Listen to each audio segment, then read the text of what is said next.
first question. Hey, Joe. How we doing? Good. You kind of wrap up what your emotions are at this moment, given what just took place on the field. It's tough. It's tough to do. It's been kind of a roller coaster of a day, emotion-wise. Just driving to the park and then going through, trying to get ready, and people coming up to you, and that you might not see for a few months or whatever, and just the personal conversations that you have with people you see. I've been seeing day after day, and trying to hold it all together and trying to get my body ready to get out there and play.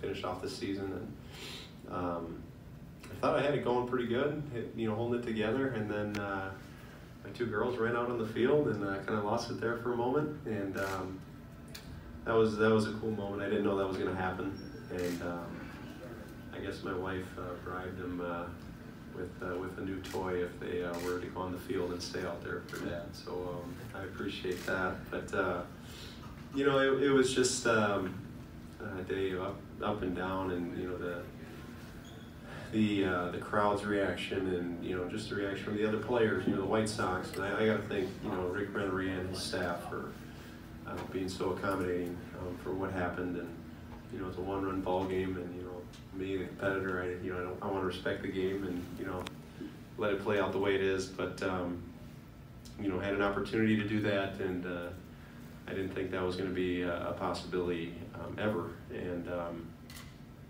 I'm glad I took that opportunity. Just a roller coaster of a day, and trying to have the good at bats. After those warm ovations from the crowd, and it just I don't know who wrote up this day, but actually I know who wrote up today, but I'm definitely very thankful for it. Joe, with the double in your last at bat, winning the game, being able to catch, having the final scene play out the way it did, was that the ideal ending for you? And if that was the ideal ending, will that factor into your decision whether to keep playing? Yeah, it's like I said, I got a lot of emotions going on right now, and today I don't think could have went any better, the script. But going into this, kind of how this all came about was there were some rumblings about a month ago. I think my dad had mentioned something to my wife Maddie. Didn't want to talk to me about it. Maybe if there was an opportunity, given where we were at as a team, to go out there and catch one pitch. That I know that would have meant a lot to him. And Maddie kind of sat on it a little bit, and then a few people throughout the organization were kind of mentioning something like that, and then. Not until Friday, Mike Herman caught me right when I walked in and was trying to get me to maybe do something like that. And I was like, no, Mike, I can't do it. And then Nate Dahman, our bullpen catcher, we got one of my closest friends, and Derek Shelton pulled me into Hot Rod's office and asked about the possibility of making it happen. And, and hearing what they had to say, and how much it would mean. I think they knew how much it would mean to me, but not to other people. I think they convinced me that it'd be okay. So that was Friday before the doubleheader, and after that conversation, I just had to go find a room and just be alone. I started welling up and trying to hold those emotions in. So I think you guys saw how important and how important that moment was for me, just to be able to have a chance to put the gear back on. And I feel like I'm talking in circles, but just given where we're at as a team and having that opportunity, I just couldn't pass it up.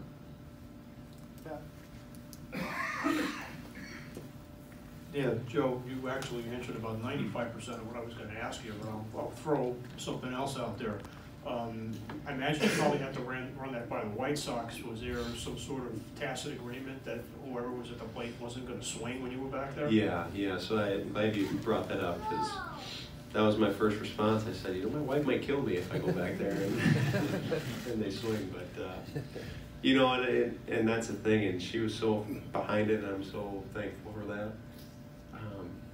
But that was my first question to Derek and Nate. I said, if I'm going to do this, it's got to be, they got to be on board and take, because that's a risk that I made that decision, 5 years ago, and I wanted to honor that, for my family and myself too. But like I said, I mean, I can't thank Rick Rennery and the Chicago White Sox for agreeing to that and let me have that moment. It meant a lot. Brandon.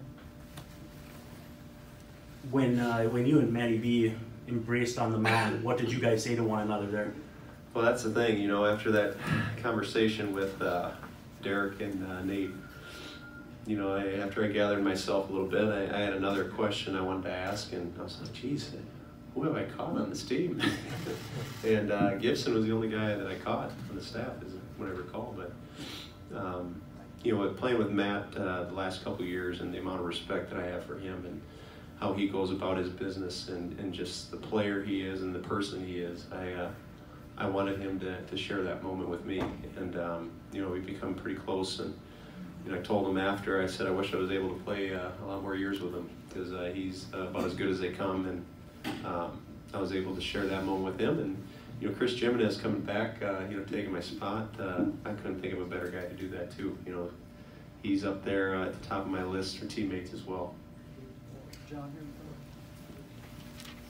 Joe, it looked like at one point you were standing at first talking to Daryl Boston, and then after he said something, you looked at the White Sox.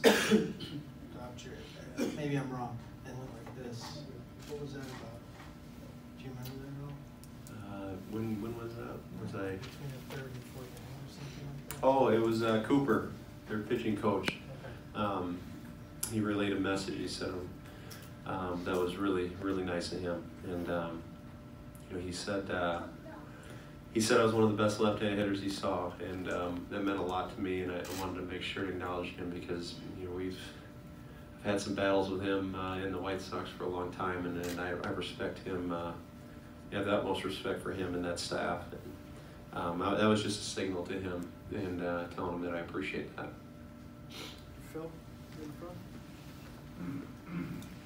Joe, how big a relief was it not to take it over on your last day? And what was that bat like? You, of course, went 3-2. Yeah, there were some tough at bats today.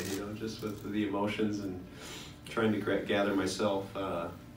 With everything that's going on in the crowd. And like I said, it meant a lot to me. And you probably saw me taking deep breaths. That's kind of my mechanism of trying to lock it in a little bit, calm myself down. So I actually thought the third at bat might be my last one, so I swung at the first pitch. It took me a long time to listen to that, I guess, with all the recommendations over the years. But no. I'm glad I had the opportunity to go back up there, and that at bat, I felt like I was locked in, and I'm glad I was able to find the barrel. What made you stretch it? Did you think you were going to be out? That's just how I play the game. I saw that he was moving a little to his left, and in a one-run game, I'm trying to get in a scoring position. So, kind of keep playing the game.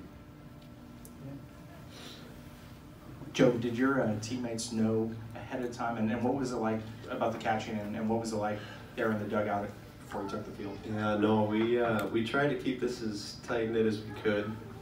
Like I said, when I first, when we first decided to kind of do it on Friday, I wanted it to be a surprise for my dad, because he kind of had the idea that he'd tell my wife, and he's like, but don't tell Joe, all this stuff. And I just thought it'd be, the less people that knew about it, the better. And I think if I started telling people about that, I think I probably would have let more emotion out too. So just a few people knew, and a few people that were really close to me that started to kind of reveal it, but not too many. What was that like in the dugout as you were getting ready to take the field? It is unbelievable. So I came in after, right before I went out there, and I got my bag. Hot Rod knew, our clubhouse manager knew about it, and I brought my gear from home. I guess I'd probably tell you the story about that. So I haven't opened that bag since 2013, and I had the idea when I was done that I was going to put it in a shadow box and put it at home and display it somehow. And for whatever reason that just didn't happen. And I knew exactly where it was, and I just never opened it. But so I picked it up. Actually, last night I opened it for the first time and put it on over my clothes and started getting emotional. But brought it in and put it in the back of my trunk. And I told Hot Rod about it. You know, he knew before, but he went out there and grabbed it sometime during the game, and I was able to put it on the gear at my locker, and that's kind of when it all came out. Yeah, but was able to get out there and have that moment, and you know, I'm just thankful that it happened that way. The two more, Rosie? Joe, how clear are you about your future plans as we sit here right now? I mean, I mean, it's just been, like I told you, like an emotional roller coaster. I'm not 100% sure, and like I said, I want to make sure I have some time just to take a deep breath and really be behind that decision. But you know, like I said, I couldn't have asked for a better last day of the 2018 season, and I'm looking forward to just taking a breath and spending some time with my girls and you know, my family, and you know, we'll go from there. But like I said, with emotions running right now, I don't want to stay either way. That's a good note to end on right there. I want to thank Joe for everything. All right. I'll let you go get back to 2 minutes. Okay, thank you. Thank you guys.